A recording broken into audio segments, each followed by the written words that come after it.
क्या देवभूमि उत्तराखंड के देवी देवता नाराज हो गए हैं? क्या भगवान के साथ खिलवाड़ करना उत्तराखंड के लोगों को भारी पड़ रहा है?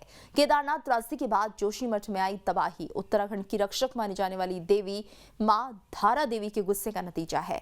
ये हम नहीं कह रहे। साल 2013 में केदारनाथ में आई भयानक त्रासदी के बाद पूर्व केंद्रीय मंत्री सुषमा स्वराज ने 4 सितंबर 2013 को संसद में ये बयान दिया था।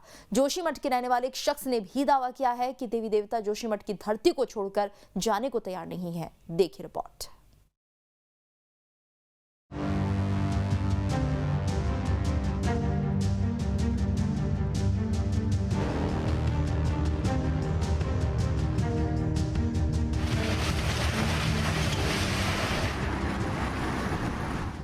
धरती और पहाड़ों का सीना चीरकर विकास के नाम पर जो विनाश हो रहा है, उसी का नतीजा है कि उत्तराखंड के जोशीमठ में प्रकृति तांडव मचाने को तैयार है। जोशीमठ के घरों, दरों दीवारों और सड़कों पर पड़ रही बड़ी बड़ी ये दरारें आने वाली महातबाही का अलार्म बजा रही हैं। लोगों की जिंदगी और जोशीमठ को बचाने के लिए लोगों की आशियाने और बड़े बड़े होटलों पर हथौड़ा चल रहा है। जोशीमठ पर आए इस संकट के बीच बीजेपी की दिग्गज नेता और पूर्व केंद्रीय मंत्री रहीं दिवंगत नेता सुषमा स्वराज का संसद में दिया गया भाषण सोशल मीडिया पर जमकर वायरल हो रहा है। पहले सुषमा स्वराज का लोकसभा में दिया गया बयान सुनाते हैं, फिर आपको बताएंगे कि जोशीमठ पर आई आपदा अंधाधुंध विकास से आया विनाश है, प्राकृतिक आपदा है या फिर उत्तराखंड की रक्षक कही जाने वाली माता धारी देवी का गुस्सा जोशीमठ को भस्म कर रहा है। उत्तराखंड में विकास के नाम पर जो होड़ लगी है, प्रकृति से छेड़छाड़ करने की, पर्यावरण को प्रदूषित करने की, नदियों पर बांध बनाने की, ये उसका नतीजा है। हम किसके लिए विकास कर रहे हैं? हम अरबों खरबों रुपया खर्च करके विकास करते जाते हैं। प्रकृति एक दिन क्रोधित होती है और ऐसी विनाश लीला करती है कि सब कुछ तबाह कर जाती है।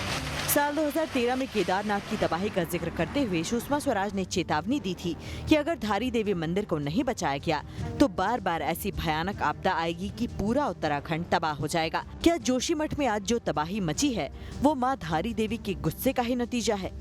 कब आंखें खुलेंगी हमारी? क्या इस त्रासदी के बाद भी नहीं? क्या इस आपदा के बाद भी नहीं?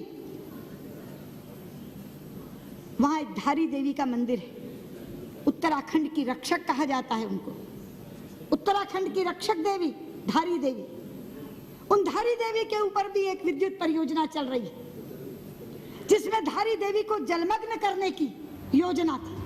उत्तराखंड में बहुत ही प्राचीन और रहस्यमयी धारी देवी का मंदिर है। मां धारी देवी को उत्तराखंड की रक्षक कहा जाता है।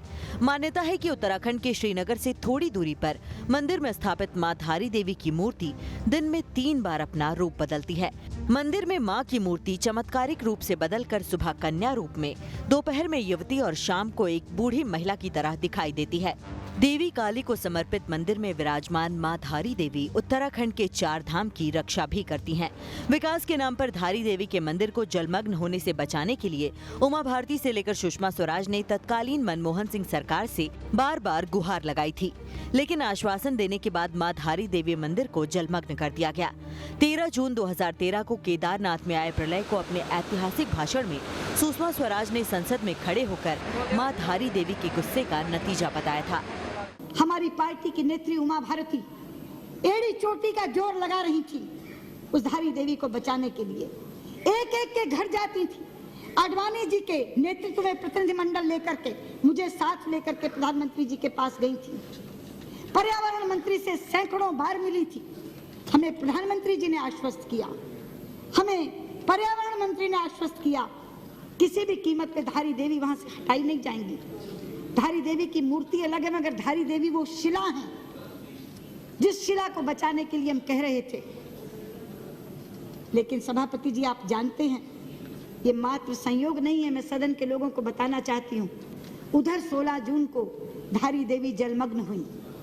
उसी दिन धारी देवी जलमग्न हुई और इधर केदारनाथ में जल प्रलय आया, जो ऐसा जल प्रलय आया जो हजारों जिंदगियों को लील गया, जो एक विनाश की लीला करता हुआ चला गया। तो क्या जोशीमठ में आई महातबाही मां धारी देवी के प्रकोप का नतीजा है या फिर विकास के नाम पर विनाश के खेल से त्रासदी आई है? जोशीमठ में आई त्रासदी से हजारों लोग अपने घर बार छोड़कर भाग रहे हैं। उसी जोशीमठ के मनोहर बाग में एक ऐसा घर है जहां देवी के मंदिर में अभी भी लगातार दिया चल रहा है। रोजाना पूजा पाठ की जा रही है, जबकि घर की हालत बेहद जर्जर हालत में है। घर की दीवारें टूट गई हैं और फर्श पर हर तरफ दरारें पड़ी हैं।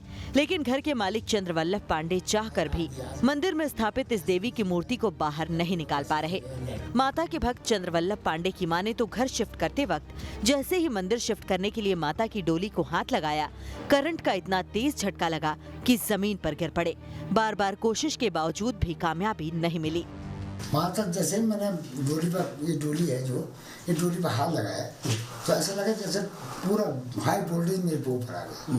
मैं यहाँ गिर गया। उधर अच्छा कुदरत का करिश्मा माता का जो मेरे सामने टूटा। अब जब मैंने ऐसा देखा तो मैंने कहा भाई मैं क्षमा कर मेरे को। फिर परेशानी हुई बीच में, उसके उसको उठाने के चक्कर में मुझे परेशानी हुई। चंद्रवल्लभ पांडे ने कहा कि मां की इच्छा मंदिर में ही रहने की है। अगर प्रशासन में हिम्मत है तो मंदिर शिफ्ट करके दिखाए। उत्तराखंड को देवभूमि कहा जाता है, जहां कण-कण में देवी देवताओं का वास है। केदारनाथ के बाद जोशीमठ पर आई त्रासदी क्या वाकई में मां धारी देवी के गुस्से का नतीजा है, या प्रकृति के साथ छेड़खानी और अंधाधुंध विकास के चलते जोशीमठ विनाश की कगार पर खड़ा है?